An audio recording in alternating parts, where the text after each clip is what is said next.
Hello guys, कैसे हैं आप लोग। आज इस वीडियो में हम बात करेंगे एसएससी सीजीएल 2023 के।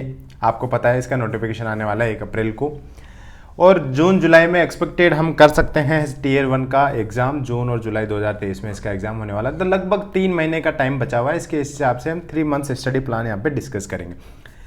थोड़े दिन पहले मैंने इस वीडियो के बारे में बताया था कि 2 वीडियो बताऊंगा। एक में आपके साथ पूरी स्ट्रेटजी डिस्कस करूंगा और दूसरे वीडियो में मैं आपको बुक लिस्ट दिखाऊंगा। तो इस वीडियो में हम बुक लिस्ट की बात नहीं करेंगे, बुक्स के बारे में हम नेक्स्ट वीडियो में बात करेंगे। देखो, काफ़ी डिटेल्ड प्लान मैंने यहाँ पे बना रखा है और 2-3 पेज का प्लान है। आप अच्छे से देखना, जितना भी बड़ा वीडियो है ये पूरा कंप्लीटली देखना, आपको एक एक चीज़ का इसमें आइडिया लग जाएगा। सबसे पहले हम इस वीडियो का जो ऑडियंस है उसको 2 भागों में बांटते हैं। एक वो हो एस्पिरेंट्स जो 2022 में या तो अपीयर हो चुके हैं या मेंस लिख चुके हैं, irrespective whether they qualified pre और मेंस, इस वीडियो को देख रहे हैं तो आपकी भी एक कैटेगरी है। और जो कंप्लीट बिगनर्स है, जिसको भी कुछ भी आइडिया नहीं है, जो 2023 का फर्स्ट टाइम सीजीएल का एग्जाम लिखने वाला है या हो सकता है 2024 को टारगेट कर रहा हो, वो इस वीडियो को देखें। आपको थोड़ा सा बेटर आइडिया लगेगा कि सीजीएल की प्रिपरेशन में क्या क्या होता है। बुक्स का इसमें आइडिया नहीं दूंगा मैं आपको, और बुक्स के लिए नेक्स्ट वीडियो, इसके जस्ट बाद जो वीडियो आएगा एसएससी सीजीएल का, उसमें पूरी बुक लिस्ट मैं आप में बता दूंगा। सारे पैटर्न, सारे सेक्शन की बुक लिस्ट आपको बता दूंगा, वो फॉलो कर सकते हैं। देखो, बिगनर्स के लिए क्या रहेगा, 2022 वालों के लिए क्या रहेगा, थोड़ा सा ओवरव्यू मैं आपको दे देता हूँ, है ना। ओवरव्यू के बाद में हम जो कंप्लीट डिटेल डिस्कशन है वो बाद में शुरू करते हैं ना। पहले ओवरव्यू के बाद में आपको करूँ, बिगनर्स को का मेन फोकस होगा टीयर 1, क्योंकि 3 महीने में आप अगर बोलो कि मैं 4600 ग्रेड पे की जॉब निकाल लूँ तो थोड़ा सा इम्पॉसिबल है। मैं जो भी बोलता हूँ फैक्ट के साथ बोलता हूँ, फैक्ट के अलावा मैं फालतू में आपको झूठी फॉल्स होप नहीं देता। यहाँ पे टीयर 1 का फोकस आपको होना चाहिए। टीयर 2, अगर टीयर 1 अपना क्वालिफाई होता है तो मेंस हम लिखेंगे। मेंस अगर हमारा क्वालिफाई होता है तो हमें अच्छी जॉब मिलती है या अच्छी नहीं मिल पाती है, that is up to the your performance और आपका लक कितना अच्छा रहता है। अदरवाइज हमारा टारगेट प्रीलिम्स में 150 स्कोर करना होगा इस स्ट्रेटेजी में, ठीक है। जो ऑलरेडी पेपर दे चुके हैं एक बार, उनका हमारा फोकस रहेगा टीयर 2, बिकॉज टीयर 1 हमारा क्वालिफाई फिर से हो जाएगा अगर आप एक बार दे चुके हो तो। हमारा टारगेट रहेगा, अगर आपकी बेसिक पोस्ट टारगेट करे हो तो 300 आउट ऑफ 390, और 330 प्लस हमारा टारगेट रहेगा अगर हमें अच्छी पोस्ट चाहिए, अच्छी लोकेशन के साथ 4600 ग्रेड पे की, ठीक है। ये मेन है। जो एकदम फ्रेशर है उसके साथ हमारा टारगेट रहेगा ज़्यादा से ज़्यादा सिलेबस को कवर करना है और नोट्स बनाने हैं। दूसरी चीज़, सेकंड प्रायोरिटी हमारी रहेगी रिवीजन और प्रैक्टिस की, और जो ऑलरेडी एक बार अपेयर हो चुका है हमारी यही प्रायोरिटी है। पहली, ज़्यादा से ज़्यादा रिवीजन, दूसरी ज़्यादा से ज़्यादा प्रैक्टिस, और ज़्यादा से ज़्यादा मॉक। ये 3 चीज़ें हम इसमें लेके चलेंगे, उस हिसाब से हम डिस्कशन करेंगे, ठीक है, दोनों का। और जो बिल्कुल बिगिनर है उसके लिए देखो, आप नोट्स और ये बेस होता है, सिलेबस और नोट्स, ये आपकी प्रिपरेशन का बेस होता है। इसको आप जब तक मजबूत नहीं करोगे कुछ नहीं हो पाएगा। तो आपको ज़्यादा से ज़्यादा फोकस रहना आपके नोट्स, बिल्कुल कंप्लीट नोट्स जिसको बोलते हैं ना, ऐसे मतलब आप 100% उस पर रिलाई कर सकते हैं, वैसे वाले नोट्स बनाने। आपको मैथ्स में नोट्स बनाने ही बनाने, रीजनिंग में भी 100% बनाने। इसमें 4-5 टॉपिक्स को तो ज़रूर बनाने जो थोड़े से ट्रिकी टॉपिक्स है, जिनमें ट्रिक्स भी काम आती है, प्लस कुछ शॉर्ट नोट मतलब कुछ फॉर्मूलाज भी है वो। उसके बाद इंग्लिश में ग्रामर के बनाने, आपको वोकैब के आप बना भी सकते हो, नहीं भी बना सकते, that is up to you. GS में बना भी सकते हैं, नहीं बना सकते, बट ये 2-3 चीज़ें मैंने बताई, उसमें नोट्स आपको जरूर। उसके बाद आप मेरे को इंस्टाग्राम पे फॉलो कर सकते हैं।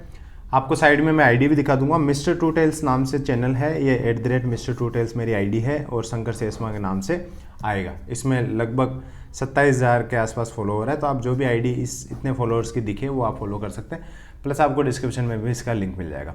यहाँ पे मैं जनरली क्या करता हूँ, मैसेजेस देख लेता हूँ मैं, और जो मुझे जेन्युइन लगते हैं उनका मैं रिप्लाई भी करता हूँ। ऐसा नहीं है कि मैं रिप्लाई नहीं करता किसी का, बट मेरे को बहुत सारे ज़्यादा मैसेजेस आते हैं इसमें, तो मैं सबका रिप्लाई नहीं कर पाता हूँ। बिकॉज आपको जैसे पता है, आई एम ऑलरेडी वर्किंग। मैं पहले दिल्ली पुलिस में सब इंस्पेक्टर था, अभी मैं एक्साइज कस्टम में इंस्पेक्टर हूँ, तो थोड़ा सा मेरे को भी वर्कलोड रहता है, तो it's not possible to reply each and everyone, but genuine जो भी लगता है मुझे, मैं उनका रिप्लाई करता हूँ। तो आप मुझे यहाँ पे मैसेज भी कर सकते हैं। उसके बाद हम डिस्कशन स्टार्ट करते हैं। सबसे इंपॉर्टेंट चीज़, हम मैथ्स पे बात करेंगे सबसे पहले, ठीक है। मैथ्स में देखो, यहाँ पे कैटेगरी 2 स्टार्ट होती है पॉइंट नंबर 4 से, तब तक बिगिनर के लिए कैटेगरी है। सबसे पहले आपको क्या करना है, मैथ्स के लिए आपको सिलेबस कंप्लीट करना है। आप सिलेबस यूट्यूब से भी कर सकते हैं, ठीक है, आप किसी कोचिंग से भी कर सकते हैं, that is up to you, कैसे आप फॉलो करते हैं। आप बहुत इंटेलिजेंट हो, सिर्फ बुक से आप कर ले रहे हो तो बुक से भी कर सकते हैं, that is up to you. मैं इसमें कुछ सजेस्ट नहीं कर रहा हूँ, बुक्स वगैरह हम नेक्स्ट वीडियो में डिस्कस कर ही लेंगे, ठीक है। जैसे आपने एक टॉपिक पढ़ा परसेंटेज का एक चैप्टर पढ़ा, तो आपको फर्स्ट गो में क्या करना है, फर्स्ट गो मतलब पहली बार जब आप पढ़ रहे हो, पहली बार जब आप पढ़ रहे हो तो क्या करना है, आपको एक चैप्टर उठाना है, उसकी थ्योरी पढ़नी है, उसका कुछ क्वेश्चंस लगाने हैं, 30-40 क्वेश्चन लगाने हैं। आप थ्योरी पढ़ लिए, उसकी नोट्स बना लिए, उसके बाद आपको 30-40 क्वेश्चंस लगाने हैं। 30-40 क्वेश्चन लगा के नेक्स्ट चैप्टर पे आपको मूव ऑन कर जाना। पहली बार में 200, 300, 400 क्वेश्चन उस चैप्टर के नहीं करने, क्योंकि जब पहली बार हम कोई चीज़ को पढ़ते हैं तो हमारा दिमाग उतना ओपनली नहीं सोच पाता। जब आप एक बार पूरी मैथ कर लोगे, फिर आपकी कैलकुलेशन स्पीड जो बढ़ेगी, आपका दिमाग की सोचने की क्षमता जो बढ़ेगी, वो एकदम लाजवाब होगी। तो पहले में आपको इतना दिमाग नहीं लगाना। उसके बाद क्या करना है, थ्योरी के साथ साथ आपको नोट्स बनाने, और नोट्स बिल्कुल चैप्टर वाइज बनाना है, अच्छे अपने लैंग्वेज में बनाने जो आपको समझ में आया है। ऐसा नहीं है कि टीचर ने जो बोल दिया वही वर्ड लिख लिया और बाद में पता चला 15-20 दिन बाद आप उसको दोबारा पढ़ रहे हो, 2 महीने बाद दोबारा पढ़ रहे हो, आपको समझ में नहीं आ रहा। ऐसा नहीं करना, अपने लैंग्वेज में नोट्स बनाने। तीसरी चीज़ जो मोस्ट इंपॉर्टेंट है, मैं हर बार बोलता हूँ आपको, एक एरर बुक बनानी। इन नोट्स के अलावा एक बुक होनी, एरर बुक होगी मैथ्स की, जैसे मैथ्स की एरर बुक होगी, ऐसे रीजनिंग की एरर बुक, ऐसे इंग्लिश की एरर बुक। ये नोट्स हो सकता है बड़ी बुक ले लो तो चारों एक में आ जाए, छोटे छोटे हैं तो चारों अलग अलग। इसमें क्या करेंगे हम, मॉक में जो क्वेश्चंस हमारे गलत हो रहे हैं उनको लिखेंगे, ऐसे क्वेश्चंस जो एग्जाम में भी पूछे जा रहे हैं और हमारे गलत भी हो रहे हैं, रिपीटेडली गलत हो रहे हैं, बार बार गलत हो रहे हैं, उनको। प्रीवियस ईयर ऐसे क्वेश्चंस जो कॉम्प्लेक्स है, हमारे समझ के बाहर है, हम हर बार गलत कर दे रहे हैं, उनको इस बुक में लिखेंगे। ऐसे क्वेश्चन जो हम ज़्यादा गलतियां कर रहे हैं, मिस्टेक्स, हमारी गलतियां जहां हो रही है, उनको इस बुक में लिखेंगे। This is our error book. अब वो बच्चे आ जाओ जो एग्जाम लिख चुके हैं, और ये उनके लिए भी एप्लीकेबल है। देखो ऐसा नहीं है कि जो लिख चुके हैं उनको जो चीज़ें मैं बता रहा हूँ मैं वो फर्स्ट टाइमर के लिए एप्लीकेबल नहीं है। आप ये चीज़ें अपने दिमाग में लेके चलना है, ठीक है। एक बार आपका सिलेबस हो चुका है, पता है आपको कैटेगरी 2 यहाँ से स्टार्ट होती है, तो आपको क्या करना है, एक टॉपिक उठाना है, उसको रिवाइज करना है अच्छे से, 200-300 क्वेश्चन लगाने। जो क्वेश्चंस यहाँ पे लगा रहे हो, मोस्ट इंपॉर्टेंट चीज़, वो प्रीवियस ईयर क्वेश्चन ही होने चाहिए। प्रीवियस ईयर क्वेश्चंस भी ज़्यादा लेट वाले नहीं, 21-22 में बहुत एग्जाम हो चुके हैं, इनके क्वेश्चंस लगाओ। इससे ज़्यादा पुराने मत जाओ। अगर आपके पास टाइम है तो 2018 से पुराने तो बिल्कुल नहीं लगाना है, 18, 19, 20, 21, 22 की ये क्वेश्चन लगाने। CGL CHSL के जो भी है प्रीलिम्स मेंस के आप लगा सकते हो। उसके बाद नेक्स्ट चैप्टर पे मूव करना है। समझ रही है ये चीज़, आपको समझ में आ रही होगी। कुछ चीज़ें इंपॉर्टेंट है, देखो कैलकुलेशन स्पीड। अब क्या है, मैथ्स और रीजनिंग का एक ही सेक्शन हो गया। जब तक आपकी कैलकुलेशन अच्छी नहीं होगी, आपकी स्पीड अच्छी नहीं होगी, दोनों को आप 60 मिनट में दोनों सेक्शन को सोल्व नहीं कर पा रहे हो। यही इंपॉर्टेंट चीज़ है। अभी यही में ज़्यादा दिक्कत आ रही है, क्योंकि रीजनिंग में भी थोड़ा सा लेवल बढ़ गया, तो आपको अपनी कैलकुलेशन स्पीड भी थोड़ी यहाँ पे बढ़ा के रखनी पड़ेगी। ये रही मैथ्स की बात। अब बात करेंगे रीजनिंग की। रीजनिंग में क्या है, देखो पहले क्या 2022 से पहले हम रीजनिंग को थोड़ा सा हलवा मान लेते, मॉक को भी हम मॉक से ही रीजनिंग की हमारी तैयारी हो जाती है। लेकिन अभी इस बार पैटर्न थोड़ा सा अच्छा देखने को मिला। वो उसके स्टेटमेंट वाले क्वेश्चंस ने काफ़ी मतलब परेशान करा बच्चों को। तो ये देखते हुए हमें क्या करना है, सबसे पहले जो बिगिनर है उसको अपना सिलेबस कंप्लीट करना है। सिलेबस कंप्लीट करने के साथ साथ हर चैप्टर के 30 प्रीवियस ईयर क्वेश्चंस लगाने। देखो जब पहली बार आप क्वेश्चंस करते हो तो प्रीवियस ईयर क्वेश्चंस ही लगाओ, अदरवाइज पता नहीं आप किस डायरेक्शन में चले जाओगे। बहुत सारी बुक्स आती है मार्केट में, आप उनसे क्वेश्चंस लगाने लग गए तो शायद आप डायरेक्शन भटक जाओ। तो आपको ज़्यादा से ज़्यादा प्रीवियस ईयर क्वेश्चन लगाने यहाँ पे पहली बार में। उसके बाद नोट्स बनाने, नोट्स सारे नहीं तो 4-5 चैप्टर, जैसे मैं बताऊँ आपको नंबर सिस्टम, नंबर सीरीज का हो गया है, कोडिंग डिकोडिंग हो गया, ऐसे जो 4-5 चैप्टर्स जिनमें ट्रिक्स भी काम आती है, फॉर्मूलाज भी होते हैं, इनके आप नोट्स बना सकते हो। ठीक है, आप सिलेबस अच्छे से देखोगे आपको समझ में आ जाएगा। उसके बाद सारे ट्रिक्स को लिखना है, जैसे क्लॉक्स वाले में ट्रिक होती है, कैलेंडर वाले में होती है, ये सारी लिख के रखना है। देखो आपके पास ट्रिक से कोई चीज़ हो रही है तो आपको शायद कहीं ना कहीं हेल्प भी मिलेगी, ऐसा कुछ नहीं है कि आपको नुकसान कर रही है। तो आप ट्रिक को याद रखना है, ज़्यादा से ज़्यादा क्यूज मोड में प्रैक्टिस करना है, ये ध्यान रखना। कोई भी ऐप डाउनलोड कर लो, उसमें क्विजेस आएगी चैप्टर वाइज। जब आप प्रैक्टिस करो, कोई चैप्टर आपने पढ़ लिया, उसकी क्विजेस उसी चैप्टर की उस ऐप में लगा लो। प्लस आपको कोई प्रीवियस ईयर की बुक होगी जो मैं नेक्स्ट वीडियो में आपको बता दूंगा, उससे भी आपको क्वेश्चंस लगाने। ठीक है, ये रही बात कुछ इंपॉर्टेंट चीज़ें जो रीजनिंग और मैथ्स दोनों पे एप्लीकेबल हो रही है। R+M पे कैलकुलेशन स्पीड आपकी अच्छी होनी चाहिए। इसके लिए आपको स्क्वायर, क्यूब, है ना, क्यूब और कुछ टेबल वगैरह ये अच्छे से याद होनी चाहिए। देखो ये बेसिक चीज़ें, बार बार इनको बताने से कुछ अच्छा होने वाला नहीं है। ये बेसिक चीज़ है, आपको कैलकुलेशन बढ़ानी है तो आपकी स्क्वायर, क्यूब और टेबल बहुत अच्छी होनी चाहिए। ये बहुत बेसिक चीज़ें आपको अच्छे से रखनी चाहिए। एरर बुक आपको बनानी है, और रीजनिंग प्लस रीजनिंग में आपको बैंकिंग पैटर्न पे वर्क करना पड़ेगा, क्योंकि कुछ क्वेश्चंस ऐसे आने लग गए। पहले एसएससी में रीजनिंग काफ़ी ईजी आती थी, अब देखते हुए ये चीज़ें आपको ध्यान में रखनी इंपॉर्टेंट है। ये वाली चीज़ें आपको मैथ्स और रीजनिंग दोनों में ध्यान रखनी पड़ेगी। ये अपना हुआ 2 पार्ट का। अब हम बात करेंगे इंग्लिश की। इंग्लिश की बात करेंगे, देखो वेरी वेरी इंपॉर्टेंट चीज़ इंग्लिश में शुरू करने से पहले आपको मैं अलग से बता देता हूँ, उसके बाद बाकी चीज़ें मैं बाद में बताऊँगा। 2022 में क्या हुआ था, कंप्रेंशन बहुत हार्ड आया है। पहले इंग्लिश हलवा आती थी, वोकेब भी हलवा आ रही है और ग्रामर भी हलवा आ रही है और कंप्रेंशन भी हलवा आ रहा है। उसमें क्या, लोगों को कंप्रेंशन की नीड ही नहीं पड़ रही। कंप्रेंशन से मेरा मतलब है पैसेज, PQRS, क्लोज टेस्ट और इससे सिमिलर चीज़ें जितनी भी आ रही है, उसमें इतना लफड़ा नहीं था। लेकिन जो 2022 का मेंस का पेपर हुआ है, Tier 2 का जो पेपर हुआ है, उसमें इंग्लिश थोड़े स्टैंडर्ड लेवल की आई है और काफ़ी बच्चों को परेशानी हुई है। इसमें ना चाहते हुए भी गलतियाँ हुई है। हमें लगता है कि हमने सही क्लिक किया, लेकिन जब आंसर की आई है तो वो गलती में काउंट हुई है।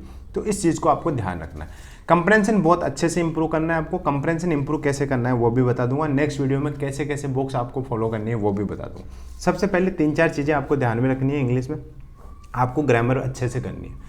कोई भी स्टैंडर्ड बुक फॉलो करो, उससे पूरे ग्रामर के रूल बनाओ।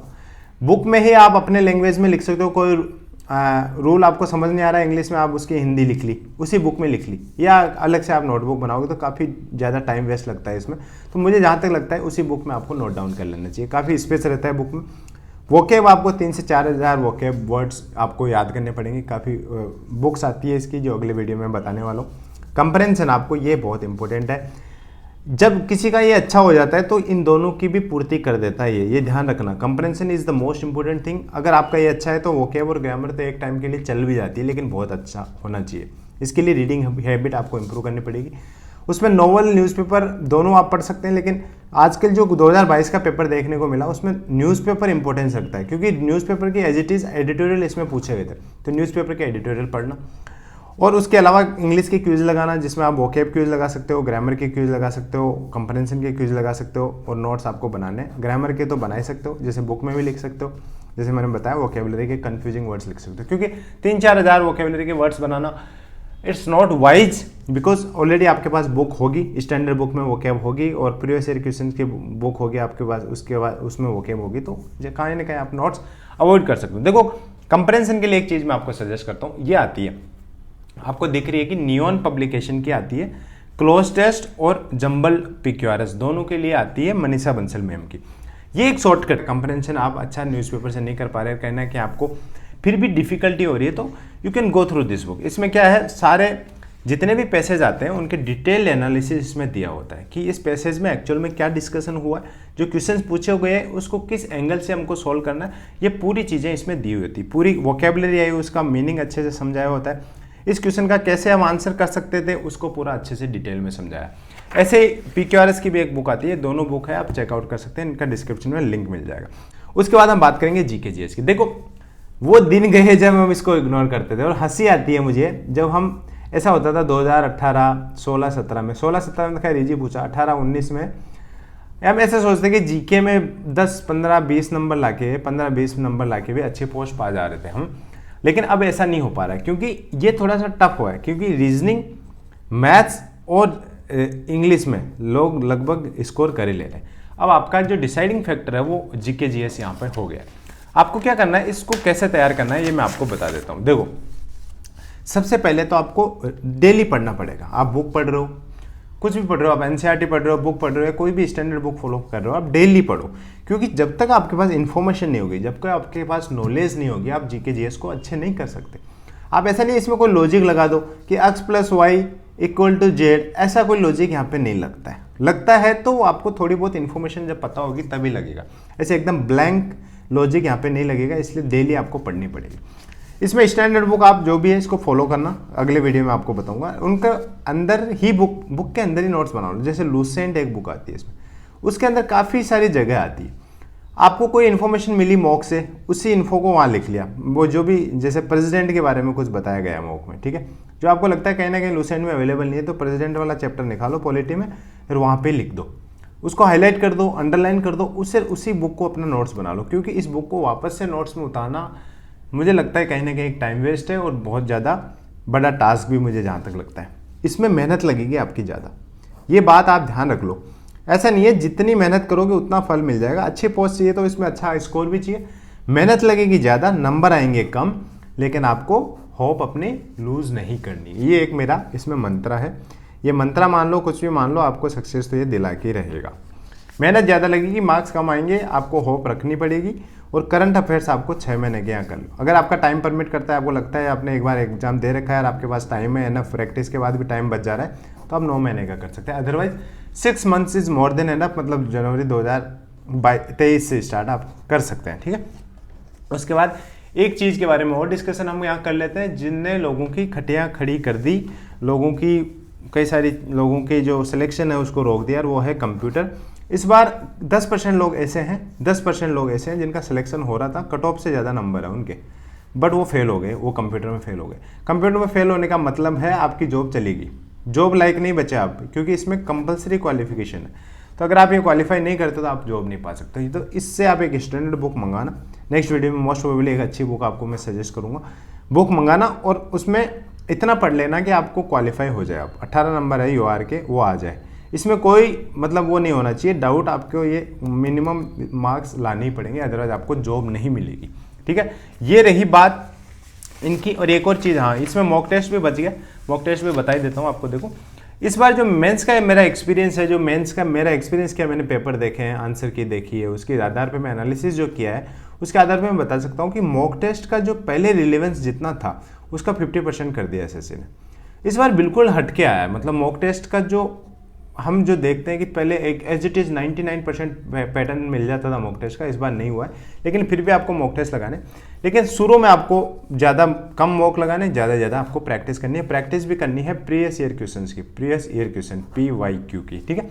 रिलेवेंट क्वेश्चंस की कमी के कारण मॉक थोड़ा अवॉइड करना आपको, बट स्टिल आपको पहले 2 महीने में तो वीकली मॉक लगा दो, उसके बाद लास्ट महीने में आपको 15 से 20 मॉक लगाने। मॉक इसलिए ज़रूरी हो जाते हैं, क्वेश्चंस लेवल तो कैसा भी है, मॉक इसलिए ज़रूरी हो जाते हैं कि आपको एक आइडिया लगेगा पैटर्न का, आपका जो फियर होता है वो खुल जाता है इससे मॉक से, और आप थोड़े से टेंशन फ्री हो जाते हो। जैसे घर पे मॉक लगा रहे हो वैसे ही आपको लगता है एग्जाम में भी आप मॉक दे रहे हो, तो वैसे ही अच्छा स्कोर इसमें बन जाता है। आपको ज़्यादा से ज़्यादा जो एकमात्र जो मैं चीज़ बोलना चाहूँगा वो है, आपको ज़्यादा से ज़्यादा रिवीजन करना है, कम बुक पढ़ के ज़्यादा से ज़्यादा रिवाइज करना है, ज़्यादा से ज़्यादा प्रैक्टिस करना है, और यही एक मात्र सक्सेस मंत्र है। इतने इस वीडियो में बताने को तो बहुत सारी चीज़ें, मैं बोलने को तो 40 मिनट भी बोल दूं, बट संक्षिप्त में अगर मैं चीज़ों को बताऊं, शॉर्ट में आपको चीज़ों को बताऊं तो इतना ही है। और बाकी बुक्स वाले वीडियो में और भी कोई कन्फ्यूजन इसमें मैंने पॉइंट मिस कर दिया तो उसमें भी बताऊंगा, तो आप वो भी देखें, जरूर आने वाला है। 4-5 दिन में बुक का वीडियो मैं डाल दूंगा, आप बिगिनर उससे पढ़ाई करें। और जो ऑलरेडी पढ़ रहे हैं उनको तो शायद बुक की कोई ज़रूरत ही नहीं है, आप दोबारा एक बार देख लेना उस वीडियो में, आपने कोई बुक मिस तो नहीं करी। अदरवाइज आप अपनी प्रैक्टिस और जो भी रिवीजन है कंटिन्यू रख सकते हैं। This is all in this video guys, thank you, thanks for watching.